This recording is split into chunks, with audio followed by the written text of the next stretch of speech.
the real working end of the 2012 prophecy, where we start to have the rubber meet the road, is looking at the solar system and seeing that all the planets are changing the same way as the Earth is changing. The Earth changes are not unique to the Earth.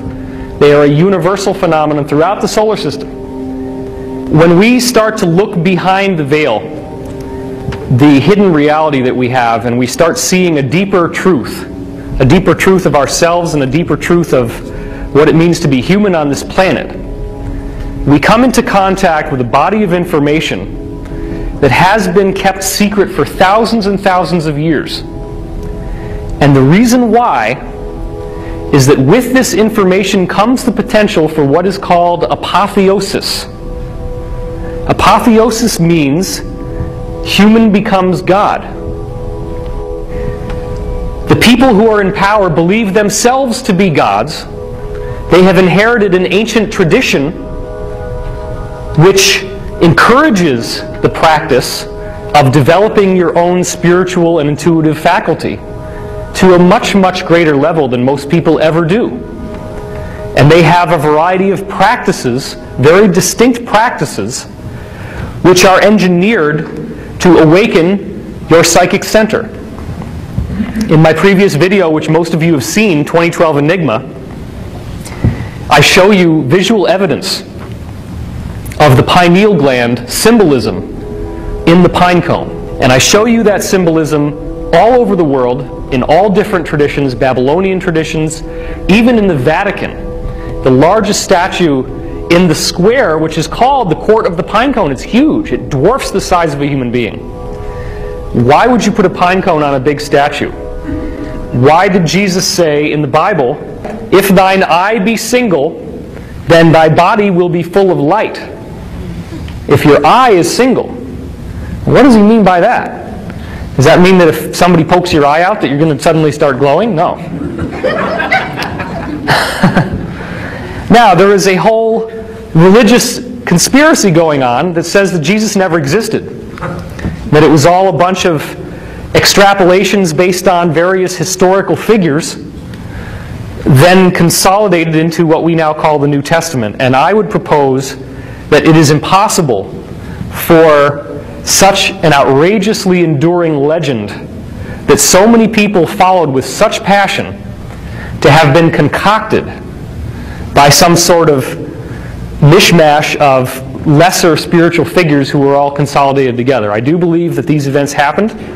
I do believe they've also been greatly misunderstood. When you see the greater reality that I am going to share with you in this presentation, you come to an understanding that your DNA did not randomly evolve on this planet. Your DNA is an energy pattern that exists throughout the entire cosmos. And that energy pattern is a wave. The ancients built the Great Pyramid as a focalizing device to harness that energy. I am proposing that the energy that makes your DNA takes natural materials that are all around, just molecules and atoms in space. It takes those atoms and molecules and it intelligently arranges them together to form the DNA molecule.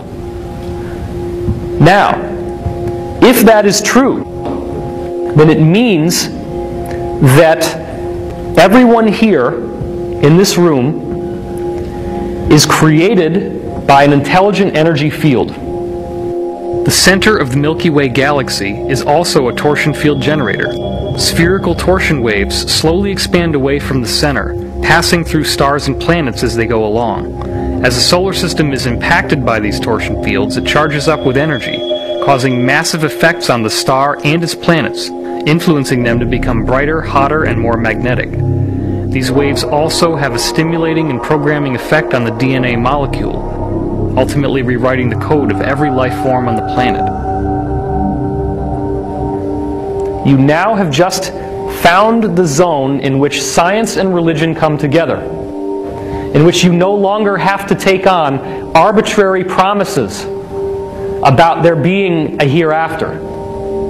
Now you have proof that who you are and what makes you who you are came from something that is not physical, something that is vastly more intelligent and complex than we had ever imagined, and something that has been known about for quite a long time. There is no difference between biological life and inanimate matter except for the sophistication with which the energy that makes that matter is flowing. The rocks that make the pyramid are made of the same stuff that spirals in to make your DNA. It's just that the DNA is a much more intelligently spiraled version of that same energy, whereas the rock doesn't have as much structure. But the pyramid uses calcium carbonate, CaCO3. The basic matrix of limestone is quartz. And quartz is a crystal, so it has crystalline properties, which means as you get more and more crystallized in terms of a mineral, you're getting closer and closer to what becomes biological life than you had before. So a crystal is a very important conduit between the world of life as we know it and the world of the inanimate matter as we know it. That's an important point. Because what you have in the Great Pyramid is a device that harnesses this energy by a very simple process. You're going to see evidence in this presentation that demonstrates conclusively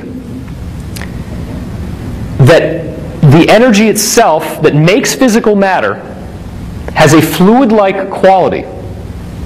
It behaves as if it were a fluid.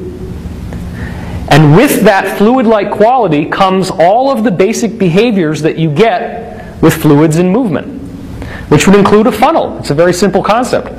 If you have water that's pouring into a funnel, where's the fastest speed in the funnel going to be? Right at the bottom, right? That's where it's spinning the fastest. And the funnel is obviously going to take all that water and it's going to create a current through the funnel. So if every single calcium carbonate crystal inside the Great Pyramid is taking in this fluid-like energy and it's flowing through, now again, the flow is not happening in 3 dimensions of space.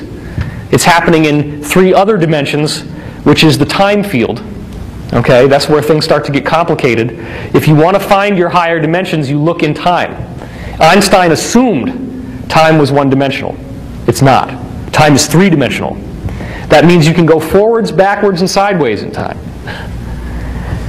And that gives us a really wonderful benefit, because that means we can see stuff that hasn't happened yet. We can see potential realities. One of the weirdest aspects of esoteric teaching is the concept that when you see a future event, you are seeing a probable future event. You are not seeing the future. There is a very important difference, because anything that you think might be happening in the future doesn't need to happen if you don't want it to happen.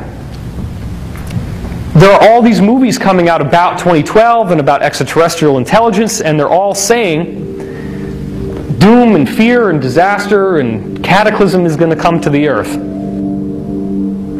If the universe is powerful enough to create the DNA molecule intelligently from a wave, if there is that much sophistication, as you're going to see here, that life itself is divinely inspired, then why in the world would that same divine force that has intelligently brought us into being spontaneously decide to just have the sun belch off a big fireball and kill the whole planet?